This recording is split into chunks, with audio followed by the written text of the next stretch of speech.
not ready. It's on. We're live? Go ahead, Unbiased America.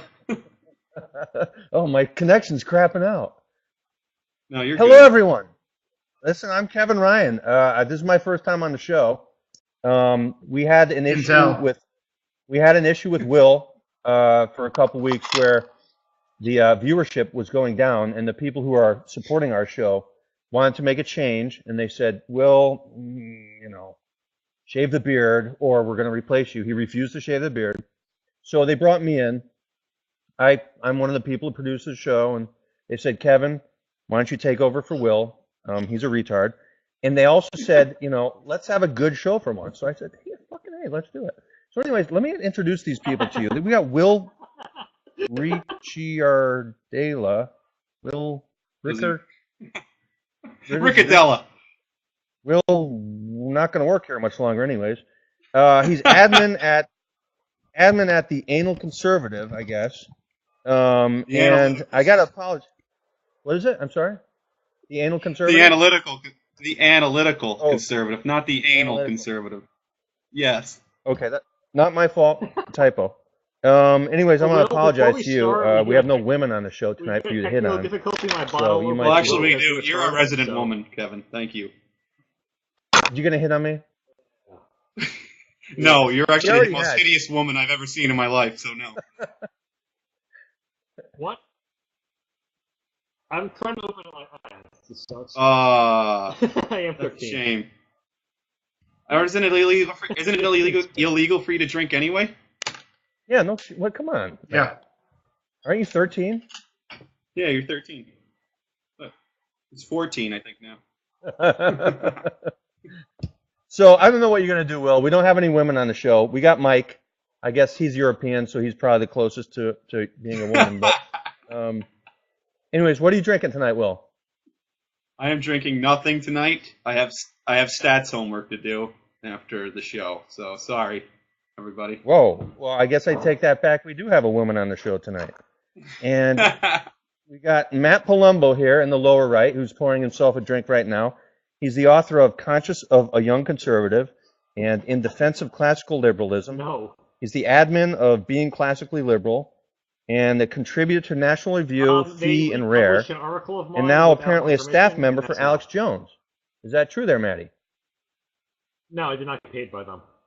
How did you get into the whole conspiracy movement? It's a How'd that happen? Hey, sweet needy Jesus. It's chocolate peanut butter. And did you get paid? It's actually pretty good. That's a black flag right there. It's actually. What are you drinking? What are you drinking today? At first, but it's what are you drinking, Matt? I guess. What? Chocolate peanut butter beer? Does it taste like a Reese's peanut butter cup? I'm actually kind of skeptical of your sexuality now, man. Matt has a really bad connection, so we anticipate he will be dropping out very shortly. And we also got Mike Lee. He's our European correspondent. Mike admins at Being Liberal Logic. He also drinks pretentious beer out of a wine glass. What are you nursing today, Mike? What? What's that? I drink pretentious beer out of a wine glass. Yes, and what are you nursing tonight there, buddy? What am I nursing? Oh, I got La Chouffe. La Chouffe. Jesus. Case in I take point. it back. We pretty much have an all-female cast tonight. Well, welcome to Bitches and Bourbon. It's got 8.5% alcohol. I don't know what you're drinking, but this has got 8.5% alcohol. Yeah, mine has, let's see, about 46% alcohol. It's Ardbeg. That's not beer. Of course it's not beer. I'm not... Weren't you the one that came up with the name for the show? No, I did not. The name was supposed to be Check Your Privilege, and Matt's lawyers contacted me and said they had a problem with the name of the show. So here we are. Now, I was supposed to, I wasn't even supposed to be a part of this show for a while. You guys I just dumped $2,500 into a new computer so I could be on this stupid show. Because Matt and fucking upper left there has been giving me shit the whole time. You do have a white pillar in the back of your screen there, Mr. Roman Emperor. I don't know Oh, what you it's a got. blue screen. It's a blue Can screen. you show the Right? viewers your palatial estate? Bourgeoisie capitalist running confirmation I have a bias. pole. I have a pole in my house. That pole probably cost like $300. All right, that didn't break the bank. All right. Can we get on with the show? This Go is ahead. horrible. All right, listen. First thing we're going to talk about tonight is Obamacare, and all four of us agree that it's the greatest thing that's happened to American healthcare system in a long, long time. Good stuff. Especially Matt. I mean, Matt, we were joking about how you were on Alex Jones, but the truth is, he shared an article that you wrote about Obamacare and about Gruber. What was his name? Hans Gruber? I forget. What's his? Oh, Jesus, he's frozen. Yeah, Maddie, can you hear him? Kidding me? Let's move Maddie. along, Mike. Yeah, Maddie, can you hear me? Nope. You guys are doing this shit to me on purpose, Matt, aren't He you? just Look, laughs. hey, He's yeah, laughing. that's rough. He's I'll do that. It was funny. Matt, just wave. Make some noise. All right, forget him. Mike, you're in Europe right now. Okay, well, why don't you be quiet? Mike, you're in Europe right now, and a lot of people think that the European healthcare system is something we should strive to be more like. Not a single payer. There's a lot of people over there that basically believe that they have free healthcare. Is healthcare really free over? I mean, are there doctors that are starving because they're not getting paid for providing services over in Europe, Mike? No, but there are good doctors that are heading for better paychecks elsewhere. No, healthcare isn't free, obviously. Nothing is free. And even out-of-pocket costs are comparable at times here if you have a normal full-time job to costs that you would have seen in the United States.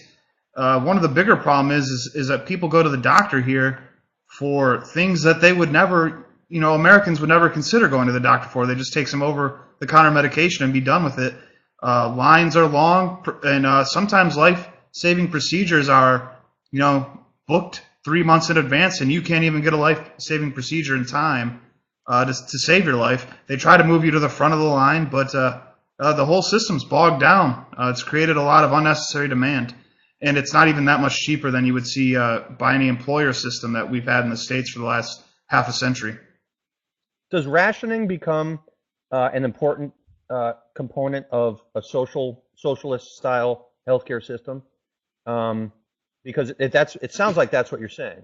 And over here, when we came up with the Affordable Care Act, a lot of people were wary, saying it's going to lead to rationing, and that's one of the ways that you introduce millions of new people into the health insurance market is by rationing the existing care, because you can't suddenly come up with another X million doctors to take care of all the new patients. So is that something that you're referring to over there? Is there rationing? I know in Canada there's huge lines.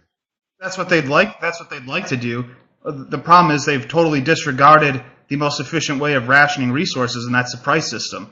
They don't use that anymore to ration anything. Everybody's in line regardless of price. So yeah, that's what they're trying to do, but they're trying to do it arbitrarily, and it doesn't work. And that could be the direction that we're heading in with some of the systems that we're trying to build, similar to the ones over here. Well, I'd also argue that that's what got us into this trouble to begin with, is that when we went to third party, paying through a third party, be it insurance, you eliminate a lot of the price signals, and basically that's when the problem started happening. But I'll get to that later. Maddie, can you hear me now?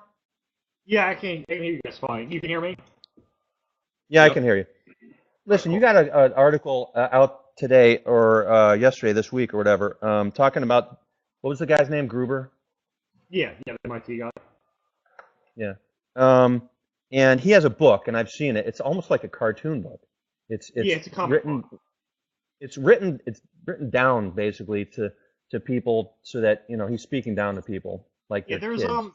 was like a healthcare reform paper of his I read recently, and it seems like the comic book is just a dumbed down version of that paper. I can't remember what it's called though, but I read it a few weeks back. I mentioned a piece. But he wrote it in a very simplistic manner to reach, I assume, the most number of people he could, so that somebody like Will would understand it.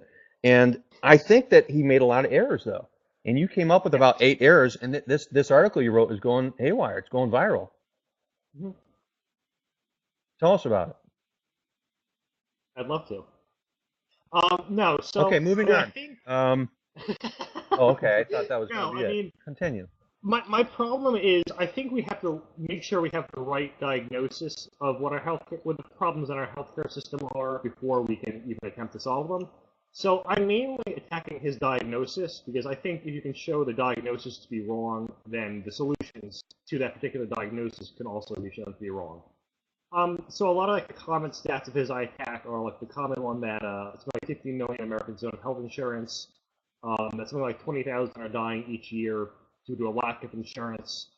That let's say like the emergency room loophole is increasing healthcare costs. Like, I just go through very common claims you've heard in the kind of 2008, 2009 healthcare debate that he repeats. And just kind of dissect them. And he really got a lot wrong. And this is pretty surprising considering he's the one who, well, maybe he didn't get it wrong. I mean, it sounds like he's the type of guy, if you guys are familiar with the controversy, who would just flat out lie or basically tell people what they want to hear. I mean, a lot of it's not like flat out errors, like 1 + 1 = 10. It's kind of like half truths or a misunderstanding or problems with interpretation of facts, I guess you could say, or like the whole 50 million uninsured Americans. It's statistically true. It's just that something like 20 million of them are illegal immigrants, so that cuts down quite a bit on the amount that are remaining from that 50. It's things like that. And this is the guy, I should remind people, who basically came up with a lot of the concepts that have been included in was it Romney Care? Was he involved in Romney Care? Yep, Romney Care first. Honestly. Yeah, and well, it is true. There was a lot of conservative underpinnings to this. They're not conservative underpinnings, but they're a lot of organizations who started out this stuff didn't come from the left. A lot of these ideas came from the right. But Gruber basically came out and told people that a lot of the logic that goes into Obamacare is based on lies. It's based on selling the concept to the American people as well as to Congress and telling Congress, pass this law and the voters will like it because we're going to just lie our asses off to them and they're going to accept it. And Gruber, it didn't surprise me reading your article, which was great, by the way, that Gruber basically has the same style for his book as he does for selling these things to the American people. He's just going to say what they want to hear. The claim that if you like your plan, you can keep it, that's actually in the book. When's the book from? I feel like it's 2011, 2012. I feel like. I'm not 100% sure. I can check that right now, but I don't think anyone cares. So. Only liberals feel things, Matt. Only liberals feel things, okay? I knew you were a lib. He has been swinging left, I'm telling you. Watch the progress of being classically liberal because pretty soon, someday, you're going to wake up and the classically is going to be slashed out of the name of that site. No, it's actually going to turn into contemporarily liberal. Yeah, right. And very feminist, by the way. I should point out. Once a week, so. Yeah, you guys are like feminazis over there. Take it very easy. Very feminist. Right. And also, it's okay, man. People change, and you're young. You're young. By the time you hit puberty, you'll probably be a liberal. So. Yeah. Anyways, Matt, I got to get on to you now. I mean, not Matt. What's your name? Top left there. What do I got for a question for you? I'm trying to pick an easy one for Will because he's in California. He doesn't know a lot. I don't know things. Yeah, it's been said that healthcare in America was broken, and that's why we ended up with the Affordable Care Act. That's why we ended up with Obamacare and the entire controversy that swirls around it. But let's ask the question: was it broken, and what broke it? What exactly led to it? You can't doubt. Nobody can say. I mean, even if you're against Obamacare, you can't deny that healthcare prices in America have been on the upswing since World War II, and that's a hint, I think, to look to what that point was when the prices stopped dropping and started going back up. What exactly happened in World War II or since then that has led to such an increase in prices of healthcare, and is it going to be solved by more government, by Obamacare? I mean, what broke healthcare in America? That's a good question. Now, I can't recite the history verbatim, but since World War II, it's become more of a less insurance, okay, and more prepayment. We look at, like, it's been insulated from market mechanisms that would keep prices low. So, I mean, yes, it was broken, but it was broken only because government broke it. I mean, here you have this institution that wouldn't allow insurance companies to compete across state lines. So, I mean, one of the essences of capitalism is competition. Without competition, what incentive do companies have to keep prices low? Also, it's really hasn't been insurance in a long time. I mean, if you think about it, when you go get an oil change for your car or your tire blows, your insurance company doesn't cover that stuff, this essential maintenance. Why, when I go to the doctor for a checkup, is my insurance company paying for it? Those types of things have been insulated from market mechanisms, competition that would keep these prices lower. So that's essentially what's been raising prices. And I mean, I think, call me a conspiracy theorist, but I mean, government's been controlling this industry more and more over the years in order to pass a government takeover of healthcare. It's really not insurance anymore. It's just prepayment. I don't even know why they call them insurance companies. They should be called redistribution of wealth companies, because that's all they're doing. It's prepayments. You're not covering insurance. Obamacare got rid of the catastrophic plans, which is actually what insurance is supposed to be. So there's a lot that goes on. And to add to what Michael said, also he was saying, which is perfect, is the allocation of resources through prices. But this goes further, and that hurts quality because, again, competition. They have no incentive to maintain quality for fear of losing customers. So your quality goes down. You artificially increase demand, so doctors are seeing patients for less and less time. I mean, I think that's happened in Korea and Japan and Canada and so on and so forth. People see the doctors for less amount of time, so you incur more risk. People are waiting longer, so not only are you incurring costs out of pocket, you're incurring costs in pain and risk. I mean, let's say you need to get a surgery, you need a kidney transplant or something. You're waiting longer. I mean, you're risking your life. You're possibly waiting on I think in some cases up to 6 months longer. So that could be a life and death scenario. So yeah, that's a great question. It's government, and it's all this. It's this dirigisme that's taken over the healthcare. That's really started to destroy it and erode it. And I think it's only going to erode it even more until they get a single payer system. And I think that's the ultimate goal here: is a single payer. Blame all this on the market and private companies. Hence, we get a single payer system. I'm sorry, I wasn't listening, Will. So I'm going to ask the same question to Mike, because I'm sure Will screwed it up somehow. Mike, I did. Let me go back to you for a second, because Will just totally flubbed that one. What do you think is a problem? I mean, same question to you. What screwed up healthcare? Well, Will talked about not really knowing the history, and he did hit on the right note that the government has a lot to do with what happened. But what happened was, during World War II, the government set price ceilings on wages. Right. And when the government did that, private companies having to compete for the best employees started offering health insurance. And health insurance is what changed the whole outlook of health care. And that's what started rising prices, because before, as Will alluded to, health insurance was just for more drastic things.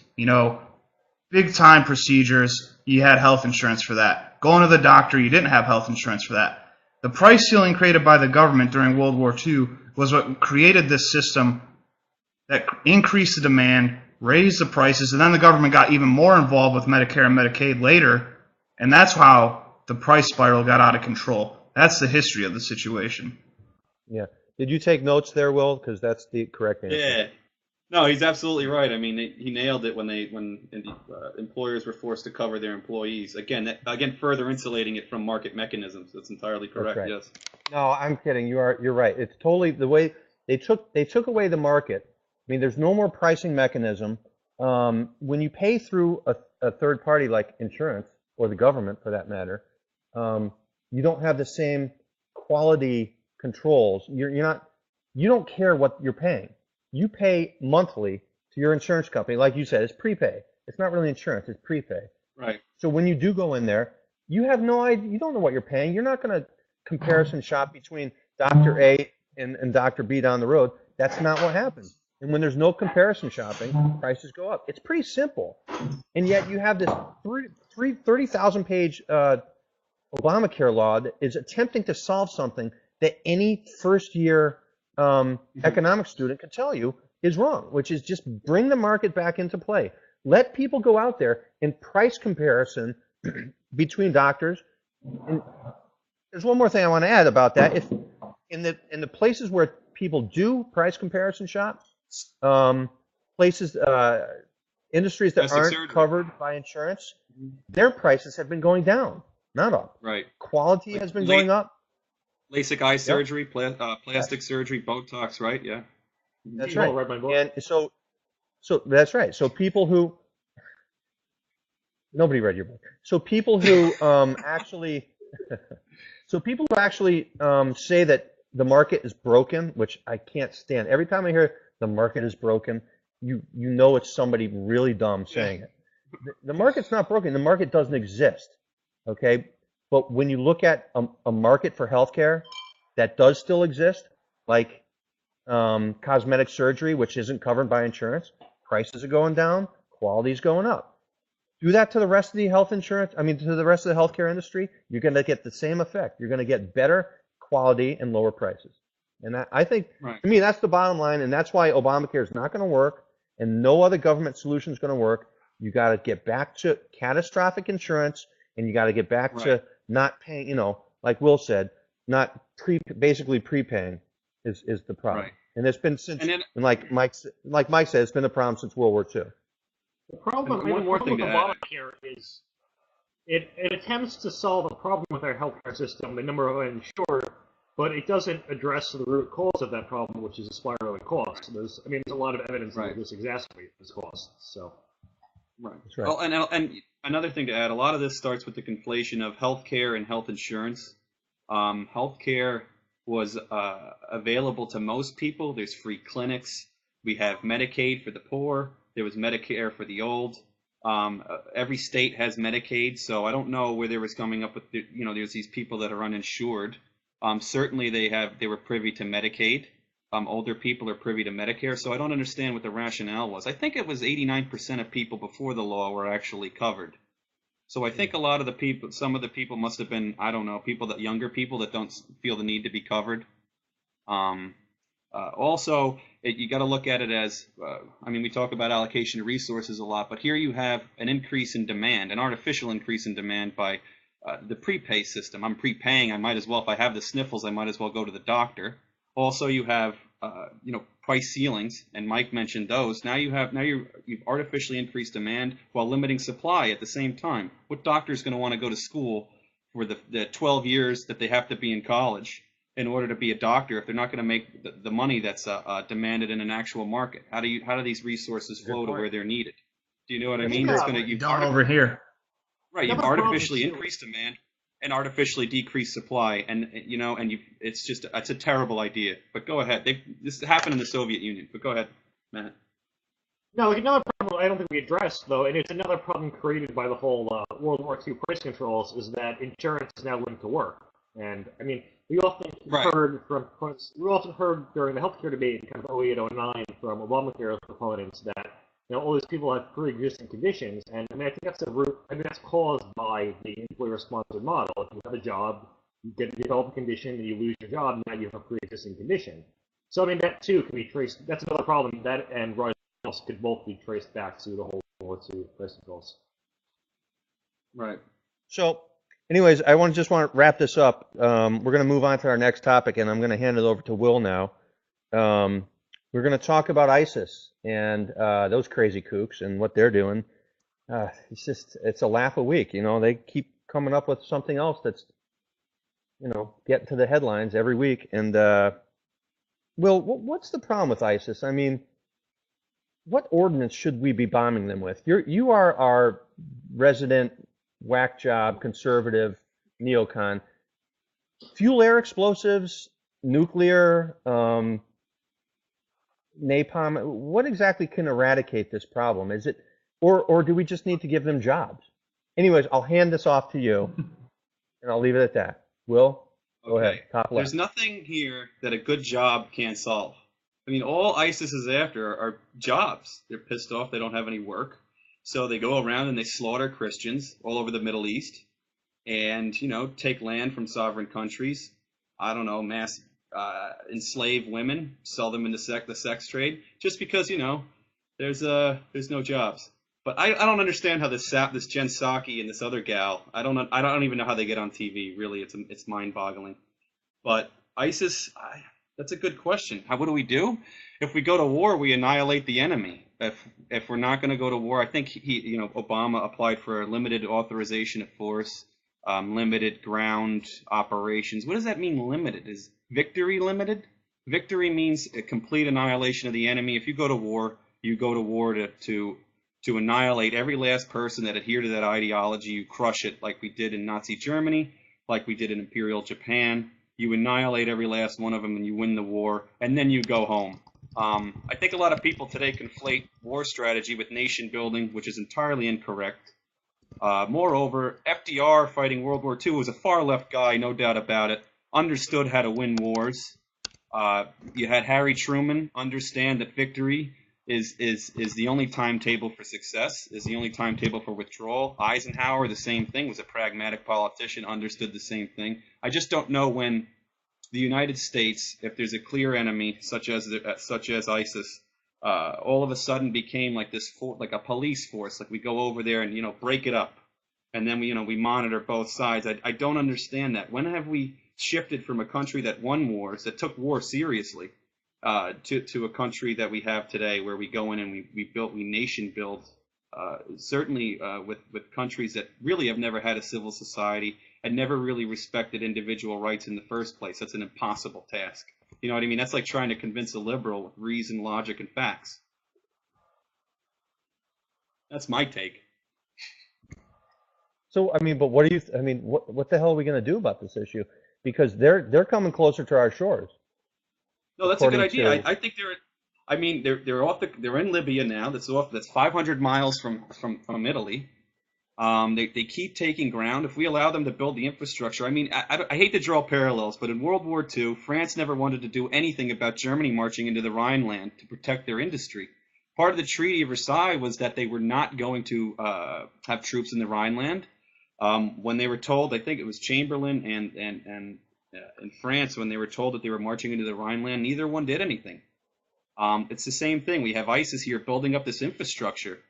And no one's doing anything about it. I hate to see the parallel, but right now we have the advantage, and we should take it and get rid of it. I think Michael might actually agree with me in this sense.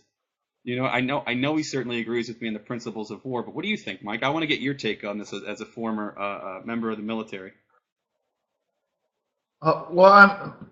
For the most part, I agree with you. I think that a lot of the problems we've had fighting wars today is we've gone in to these situations and we've basically been a glorified police force. And apparently what our objective has been is to monitor the situation and a nation build. And a lot of what we've drawn off that was from World War II when we implemented the Marshall Plan and we rebuilt Europe. Well, the Middle East is not Europe. These people do not have a lot of these people have never dealt with a market economy. It's not going to be the same as rebuilding Europe was. I think if you're going to fight a war in any country, you have to send in, 300, 400, 500,000 troops, and you have to, like you said, annihilate the enemy.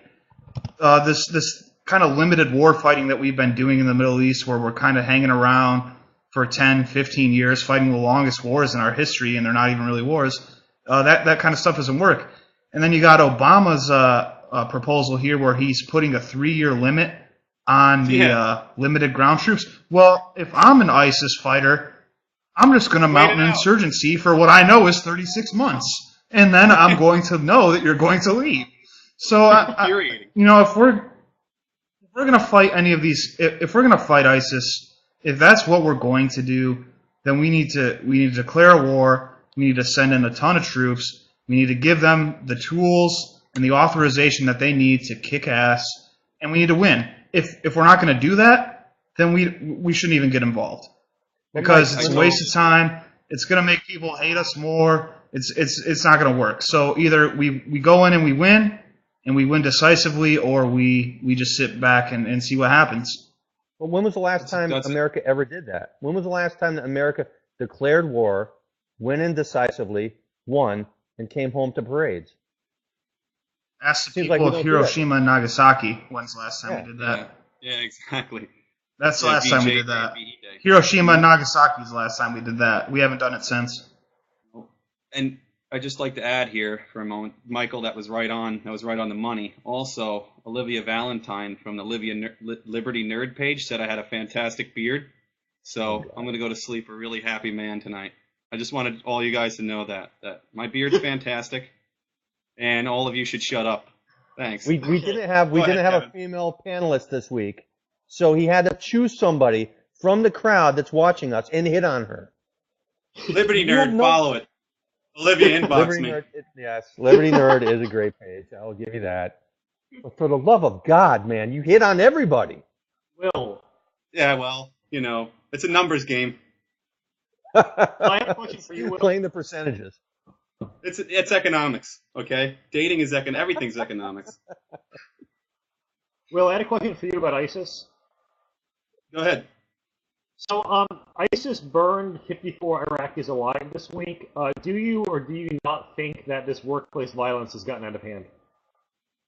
No, the workplace violence has really gotten out of hand. The Egyptians that they slaughtered and the Yazidis, they're just clearly human citizens. That's what I would call. I don't know why they have to discern them from anybody else. They should keep their semantic game strong. This has nothing to do with Islam. Has nothing to do with religion. They're picking people at random. It's like it's like a statistician. They do a random sample. Yeah, I don't know. I have no idea what they're just not killing Christians. It's not Christians at all. It's just random people that they pick at a whim. So yeah, it's not a holy war. No, don't. The religion they claim they're part of, they're definitely not motivated by that either. Probably not. No, not by religion. No, not at all. It's they're mad about Obama calling them a JV team. Religion's actually never started any wars. It's a fact I read. So it's probably not. Never ever started a war. Never ever.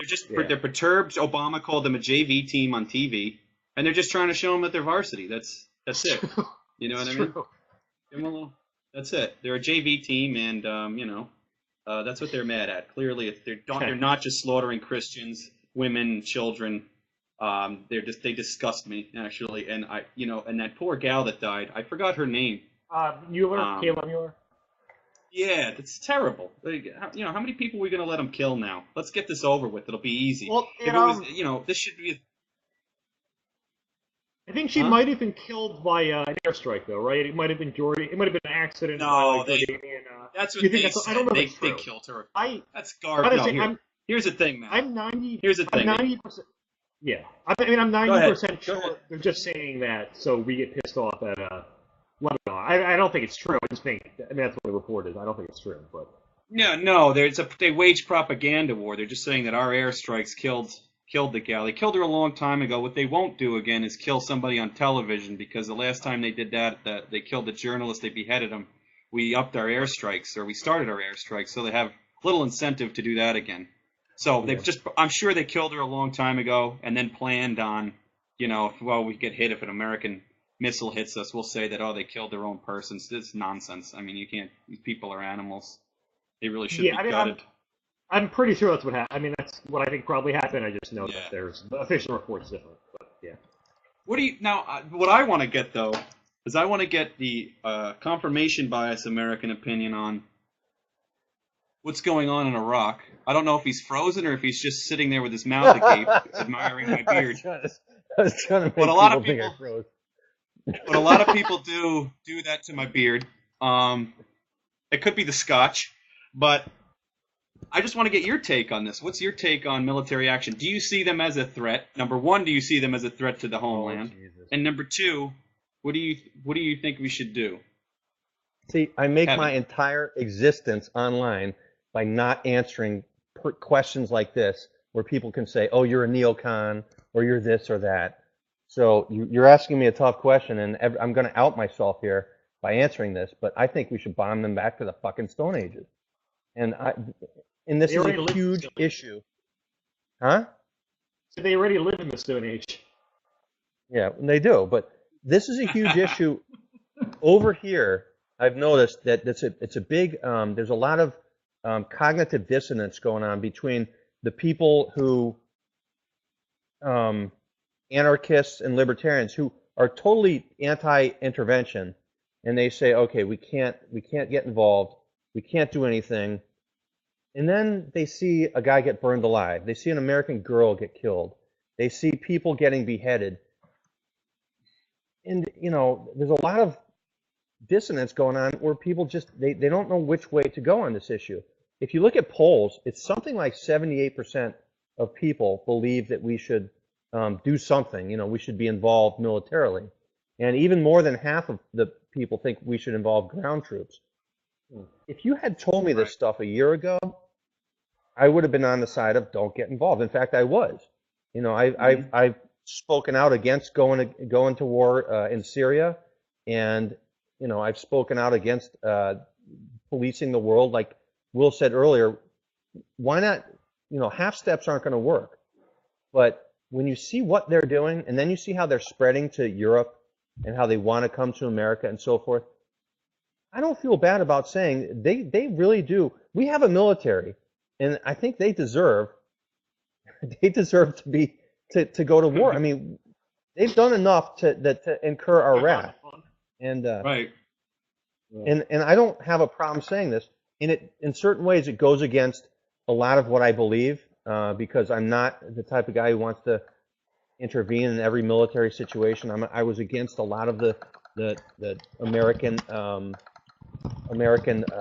wars that we've had in the last 20, 30 years. This one I'm not against. I think these people really deserve to be destroyed. And I think you're seeing that even on the left, even on the libertarians.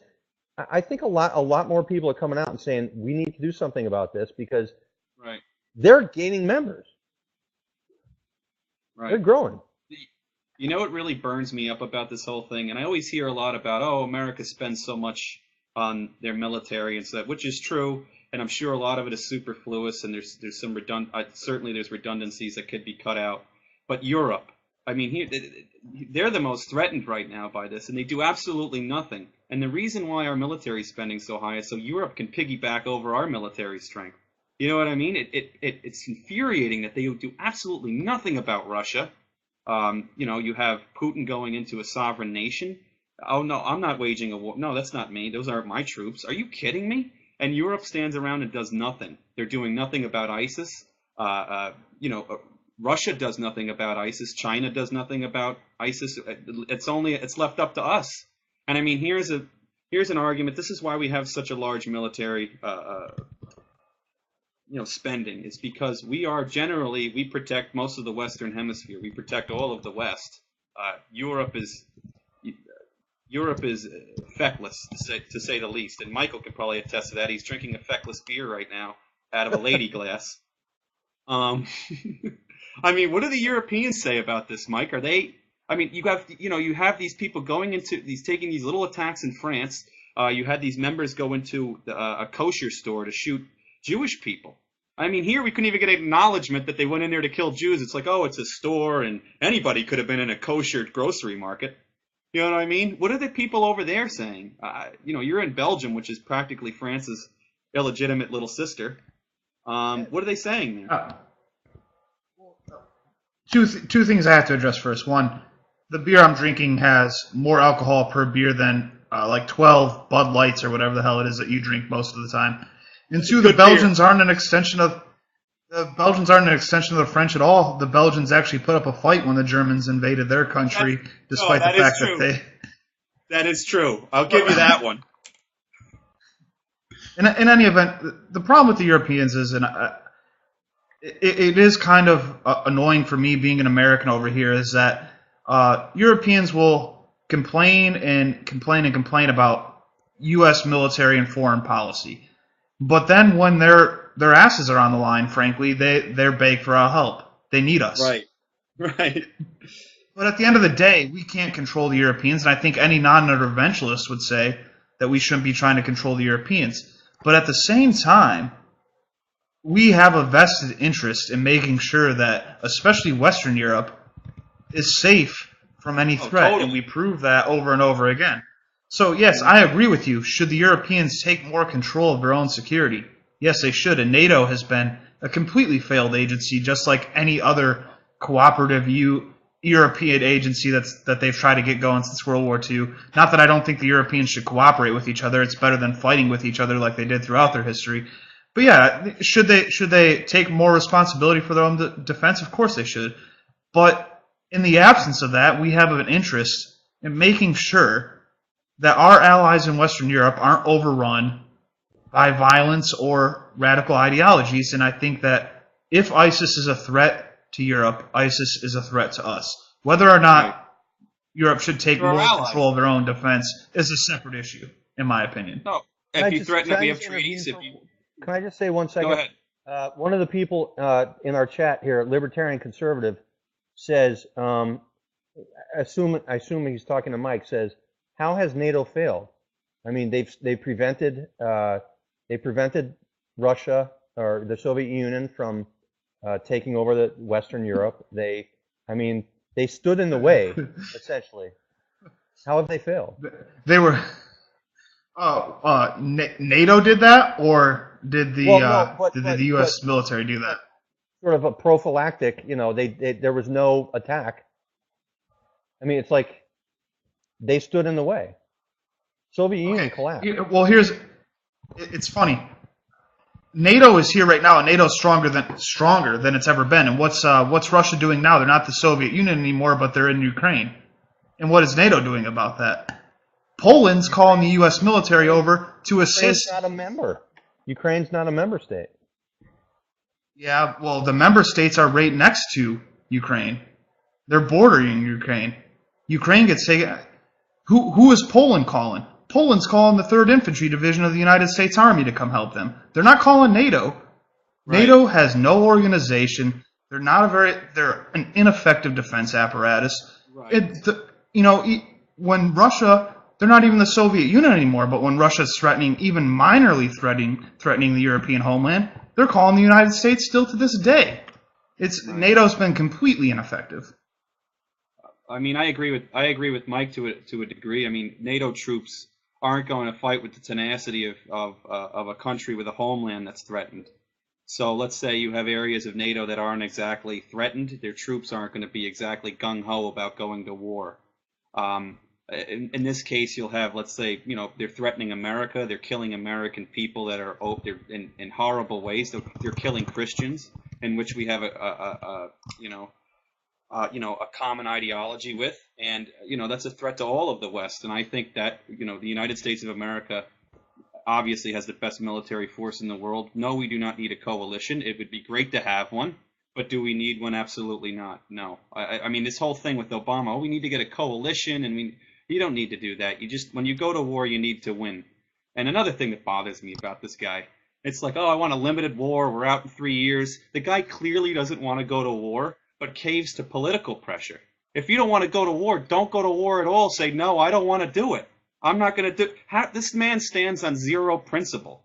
Him and his party stand on no principle.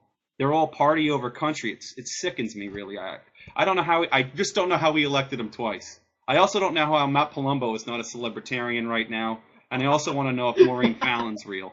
So those are other serious questions that I have. But, you heard it here first. Maureen Fallon has been challenged. People want to know. I'd just like to know. I mean, I have a huge crush, and it would be really important to me if she was real. So I'm just saying, sometimes it's like on the forefront of my mind. I can't focus. Didn't you date her for a year and a half without actually hearing her voice or meeting her? I mean, it was always over Skype, but she said that her camera was broken, but I heard it. The voice was excellent. Great voice. So yeah, we talked about. I sent her a ton of money. Bought her a ton of stuff. It was like a lot of it was video games. I don't know. I sent her like a fishing rod. She likes to fish. It's weird. workout gloves. So World of Warcraft and Call of Duty stuff like that's weird. I don't understand. But anyway, she also wears man pants. So, oh, Maddie's gone. Well, Maddie dropped out because he's interested in Maureen and he's upset now. Yeah, I know. So there's our first on-air fight. Uh, but I wanted to make an announcement first of all. Coming up at 9 p.m. Eastern, certainly before I forget, there's a show with Jeffrey Tucker, Thomas Forgak, and Roger Ver, who are all experts on Bitcoin. Everybody's crazy about Bitcoin. The show's called Bitcoin, the People's Money. You can watch that at 9 p.m. Eastern here on Liberty Me and Spreecast. That should be really good. I'm probably going to watch it. I'm going to ask a lot of questions. And also, I kind of want to take a couple questions. We have a couple good ones here. And certainly we're not going to take Kevin Ryan's question. I don't like that lady. She's always been really mean to me. So here we go. I'm going to take this one first. This is a good one. It's Libertarian Conservative, and it's best president ever. Woodrow Wilson, LBJ, Teddy Roosevelt, or FDR? This is probably one of the hardest questions I've ever seen in my life. And I want Matt Palumbo to answer this one first, because I know exactly who he's going to say. Go ahead, Matt. FDR, because he ended up giving us the Being Liberal Facebook page, and I think it's cool. Why can't I hear an echo of myself? I'm fucking annoying. I don't know, but probably nobody can hear you other than us. So, but that was a good answer. Kevin, I know exactly who you're going to say. You're a big old establishment GOP progressive hack. I know you're a Teddy Roosevelt lover. So give it to me. Who's the best president of that list? Ron Paul. All right, that's a great answer. Yeah, I'm all about Ron Paul too. Mike, who is your favorite president of those above 4 listed? Of the 4 listed, wow. Maybe I would say I would go along the same lines of Matt, is FDR, just because he gave us a lot of material to talk about in our Facebook pages.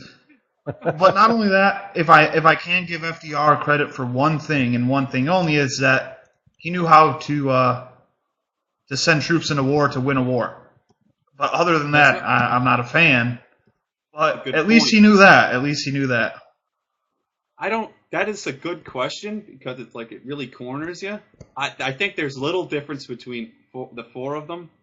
I could give you the worst, probably maybe Woodrow Wilson. Yes. I mean, for his advent. Yeah. I mean, just being an intellectual altogether. I mean, he was our first real intellectual president. The man knew absolutely nothing. It was incredible. He was a ferocious racist, for one. Getting us into World War I. Are you kidding me? I hate that guy. I almost hate him more than I hate Kevin Ryan. But it's income tax, I don't know. Federal Reserve. Income what tax, else? Federal Reserve. I mean, he was part of the 17th Amendment was just before. I mean, here we dissolved basically, or we consolidated our democracy, which is the 17th Amendment, direct election in the states of senators. That really bothers me. I know it bothers all you guys too. Let me take another question. Oh gosh, let's see. Hold on. There was another good one here. Here's a good one. That's about the Ukraine crisis. By Sergio Snabian. I didn't say that right at all, but that's okay.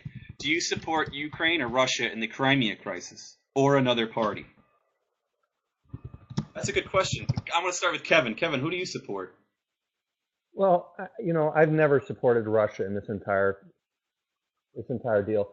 The thing that really bothers me is that Ukraine had a significant nuclear arsenal, and the deal they signed with Russia when they got rid of their nuclear weapons was that Russia would never undermine Ukrainian sovereignty, and it was a pretty big deal back when the wall fell. And 94. The 94 was that treaty. Mm-hmm. Yeah, and nobody talks about that now. How that's just completely. The treaty doesn't even matter. Do treaties matter anymore? So no matter what, Russia has really turned its back on a lot of its obligations in moving into Crimea, and it's obvious too that they're sending troops into Ukraine. I support Ukraine in this whole issue, and a lot of people, especially some in the libertarian movement, believe that Ukraine is just a puppet of the United States. Neither do I. I don't get that, but that's a good point. Matt, I want to get your opinion on this. Well, I mean, what do you think about the Yes. question? Who do you support? I know you're a real foreign policy wonk, so let me hear what you got to say. Yeah, I know about as much about this topic as like I don't know as much as I do about calculus. So I have no idea. Okay. I mean I could try if you would have given me like a good 30 seconds to Google, I could probably put together like a half-assed answer that's above average, but it's God, really I all love I you, got. kid. So All right, I know Michael has a good opinion on it. It's um, probably gonna, but go ahead. No, I give me your guess I'm gonna opinion. support. I don't know what to say. So off to Mike. All right, Mike, you know the question. I know you got a good answer. Let's hear it. I mean, being where I am right now, and I'm not, as Kevin would say, I'm not a European, but I've lived here for 5 years of my life, and some of these issues are actually a little bit important to me. And Russia violating the sovereignty of the Ukraine is inexcusable. I saw in the chat someone said that the people of Crimea they voted that they want to join Russia. I don't care. If the people of northern North Dakota voted that they wanted to join Canada, would we find it excusable that Canadian troops were like, well, okay then, well let's take over North Dakota? No, we wouldn't find that excusable. And look, this is a Russian power grab. This is all it is. The Russians came in, they ran a propaganda campaign, they put troops in, they haven't given Ukraine a chance to even collect itself, and they're more powerful. Look, Russia has violated any and every international treaty, including agreements that they've had with their neighbors for the last 20 years. If they are so confident that the people of Crimea want to be a part of Russia, why did it take invading Crimea to convince everybody of that? Why didn't they try to convince anybody of that diplomatically? No, they took over everything, and then they said, oh, by the way, here's this poll that we administered that says the people of Crimea want to be a part of Russia. Well, of course they want to be a part of Russia. Right now, there's Russian troops on every street corner in Crimea. So no, I'm not on the Russian side at this at all. They violated every treaty. They violated the sovereignty of the government of Ukraine, and it is a threat to the rest of Europe at the same time. So no, I'm not on the Russian side at all with that. I just want to say, from the extensive research I've done on this topic, I completely agree with you. I mean, I agree with both of you guys. I'm going to go out there and say, like, if this fellow's going to ask, who do I support, Ukraine or Russia or another party? I'm going to go out on a limb and say I support. Sounds better. I just support the United States of America here and whatever in the best interest of the United States of America, and that is to maintain a sovereign Ukraine. It's also to maintain the integrity of treaties. I think that's a huge deal. Otherwise, what's the purpose of a treaty? Also, the foreign policy of this administration really is unbelievable. Here you have Russia making a distinct power move. We saw the same thing with China and the Senkaku Islands. And what I think Obama just flew a what do you call those things? A B-52 through. I don't think they're B-52s anymore. I can't come up with a name right now. But I mean, we see a lot of these power grabs, and I see Obama get nothing in return. The first thing I would do is say, oh, you want to go into the Ukraine? Great, I'll build a missile shield in Poland. What are you going to do about it? You want to break agreements? I'll break an agreement. We do nothing in return. I mean, Putin's laughing at us. The entire world's laughing at us at this point. It's really become a joke. And we know that Europe's not going to do anything about Ukraine. What are we going to do? What are we going to do for us at this point? I don't know. That really actually kind of pisses me off. Well, we sent troops to Poland. I don't want to talk about it anymore. Are you okay? Hey, do you have a paper bag you can breathe into? Yeah, I know. Seriously, I'm going to hyperventilate. It pisses me off. I mean, this guy's he has to be one of the worst presidents in modern history. It's hands down foreign policy, domestic policy, anything this man has done, anything. And you know what? And the Republicans are just as bad. They're useless. You know what I mean? So I don't know. For those of you who weren't here with us last week, Will actually came out of the closet as a libertarian. He has changed from being conservative. He came out as a libertarian last week, so congratulations, Will, for becoming, a Ron Paul, a Paul bot. A Paul bot, yes. And it's basically because Maureen Fallon's a Paul bot, therefore I'm a Paul bot. So whatever she does, I follow suit. She's my idol. And yeah, I'm gonna take another question. Hold on a second. Oh, here's a good one. There we go. We have one from David Nance, and it's: do you guys have an opinion on net neutrality? Well, that's an easy one.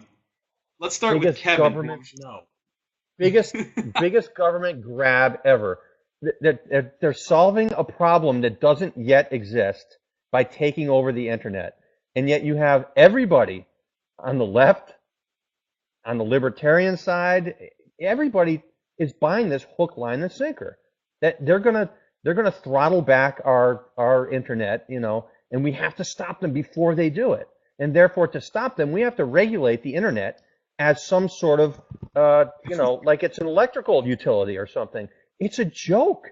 What's wrong with you people? Wake up. I'm talking to you. People watching this show right now. I'm looking at you and talking at you. Wake up. Stop believing the bullshit. This is a government grab. Who's going to run the internet better? Okay, the market, even though it's not quite the free market anymore, or the government? Of course. Leave it with the market. Let them decide how to run the internet. Period.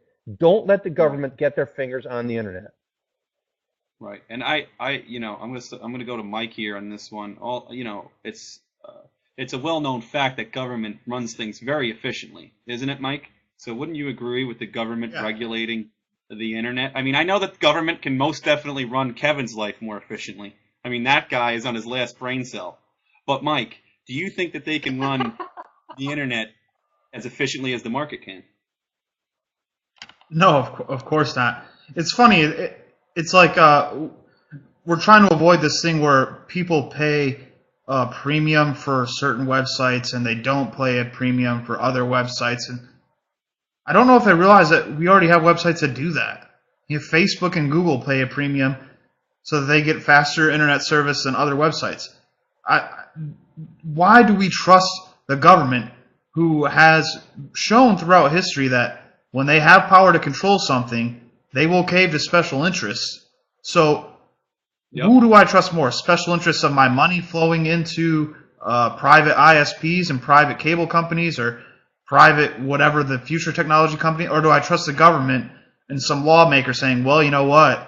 Netflix gave me money to do this, so I'm going to write a law that allows Netflix to get the same service as Google. And Netflix is a great example because Netflix actually uses way more internet bitrate data than any other company, and they're the leaders out there in this because they're like, hey, we need the internet to be neutral. No, we don't need the internet to be neutral. You want it to be neutral because you use more internet than everybody else. That's why you want it to be neutral. If it was really neutral for the little guy, websites like Spreecast that no one's ever heard of, that don't use as much data, would be way cheaper than Netflix. Of course Netflix wants it to be equal. Right. Because Netflix uses more than everybody else. Yep. No, that's a great point. I mean, that essentially you brought up what I was going to bring up because you're brilliant. The only problem is you're really ugly, so that's going to keep you back in life. Matt Palumbo, what is your opinion on net neutrality? I know you're lounging there. I don't know if you're sleeping or not. Similar to Gamergate, I've heard like 400 explanations of what net neutrality. Matt, come closer to the mic. We can't hear you. He froze. I froze him by talking. I froze him by talking to him. I know you did. You froze him by talking. He has the worst connection in the entire world. But anyway, we'll keep moving along. Look at the look on his face that he froze with. I know. Oh, that's a good one.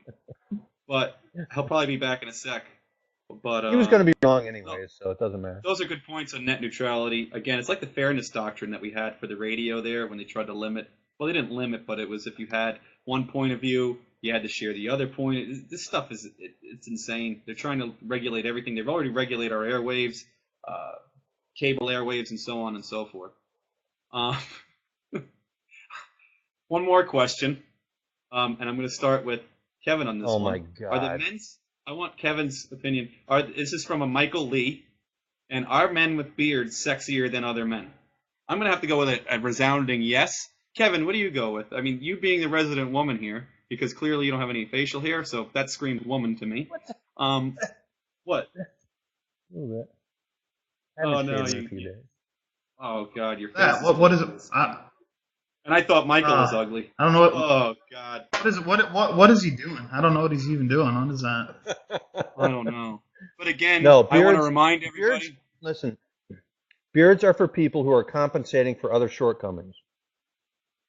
It doesn't matter what the shortcoming is.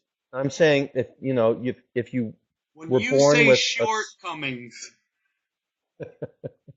you're a sick they're man. for people who. You're a disturbed man. I'm just saying it's a well-known fact that beards are for people who were born poorly endowed in other departments. When you say endowed, what do you mean? Taco salad over here doesn't want us to end our show talking about facial hair. So what should we end our show about? This is what I want to end. Again, the size of your is small. Again, I want to just announce. Anything else? Hey, Will, let's talk about DHS. You want to talk about DHS? Taco Salad wants us to end on something else. Let's get that real quick. The DHS funding. The first time the Republicans have grown a pair and actually tried to defund something that was completely unconstitutional, like President Obama's executive action on immigration.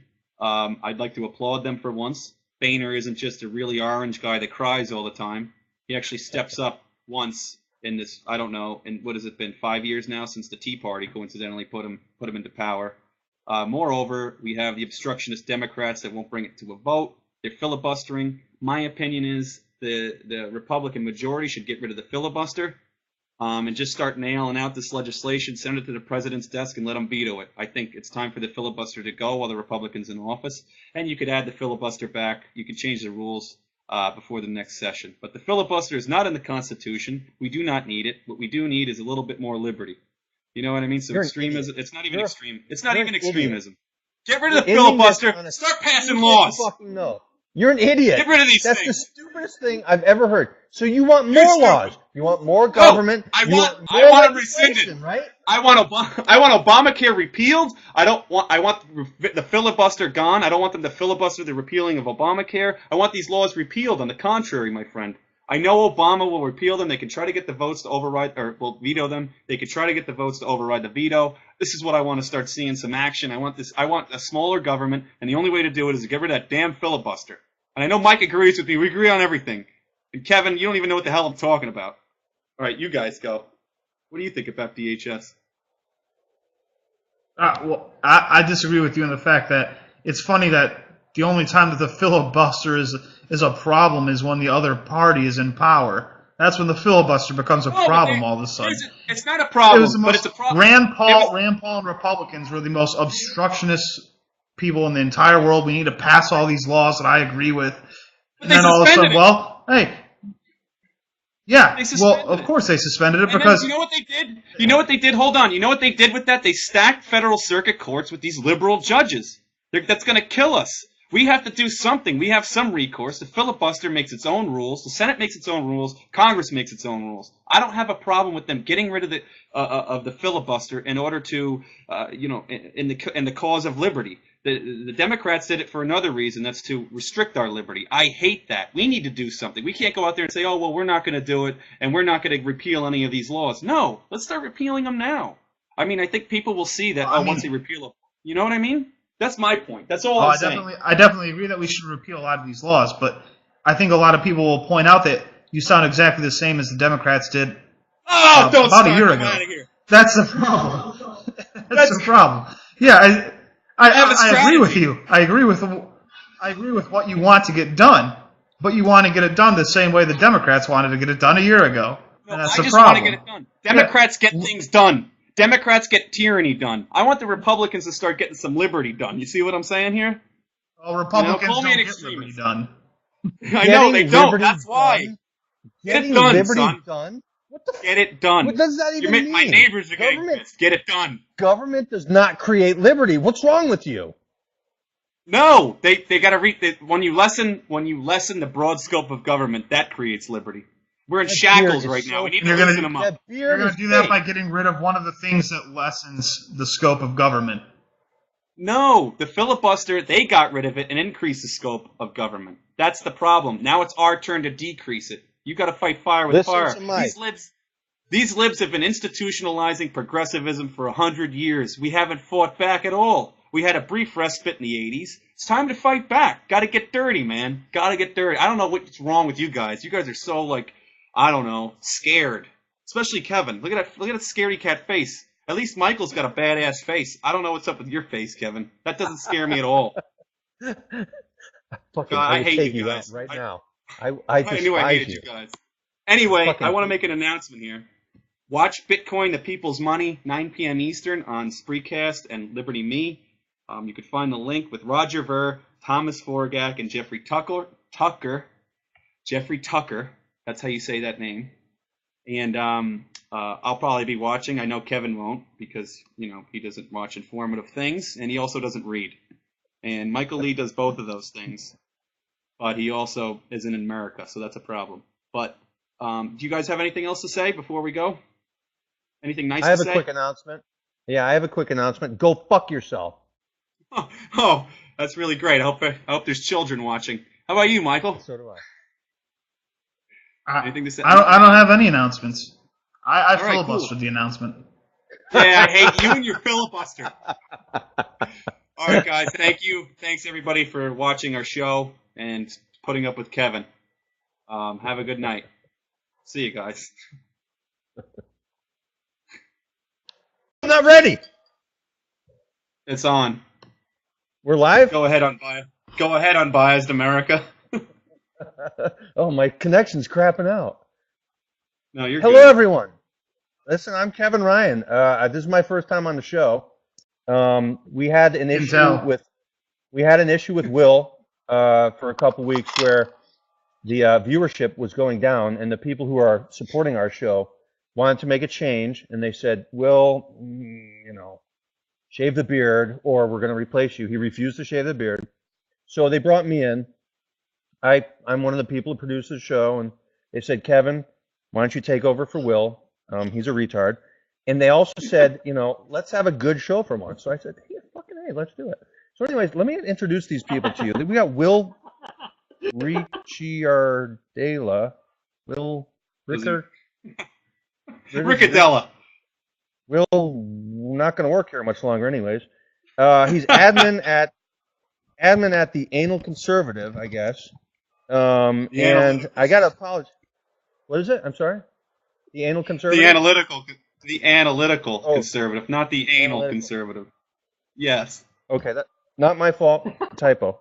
Anyways, I want to apologize to you. We have no women on the show tonight for you to hit on. Well, actually, we do. You're our resident woman, Kevin. Thank you. You gonna hit on me? No, you're actually the most hideous woman I've ever seen in my life, so no. Because Matt and fucking upper left there has been giving me shit the whole time. You do have a white pillar in the back of your screen there, Mr. Roman Emperor. I don't know what it's a blue screen. It's a blue screen. Can you show the viewers your palatial estate? Bourgeoisie capitalist. Running confirmation bias. I have a pole in my house. That pole probably cost like $300. All right, that didn't break the bank. All right. Can we get on with the show? This is horrible. All right, listen.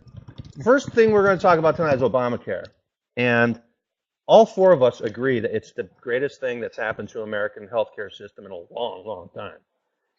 Good stuff. Especially Matt. I mean, Matt, we were joking about how you were on Alex Jones, but the truth is, he shared an article that you wrote about Obamacare and about Gruber. What was his name? Hans Gruber? I forget. What's his? Oh, Jesus, he's frozen. Yeah, Maddie, can you hear him? Me. Let's move along, Mike. Yeah, Maddie, can you hear me? Nope. You guys are doing this shit to me on purpose, aren't you? He's laughing. It was funny. Matt, just wave. Make some noise. All right, forget him. Mike, you're in Europe right now. Okay, well, why don't you be quiet? Mike, you're in Europe right now, and a lot of people think that the European healthcare system is something we should strive to be more like. Not a single payer. Um, there's a lot of people over there that basically believe that they have free healthcare. Is healthcare really free over? I mean, are there doctors that are starving because they're not getting paid for providing services over in Europe, Mike? No, but there are good doctors that are heading for better paychecks elsewhere. No, healthcare isn't free, obviously. Nothing is free. And even out-of-pocket costs are comparable at times here if you have a normal full-time job to costs that you would have seen in the United States. One of the bigger problems is that people go to the doctor here for things that they would never, Americans would never consider going to the doctor for. They just take some over-the-counter medication and be done with it.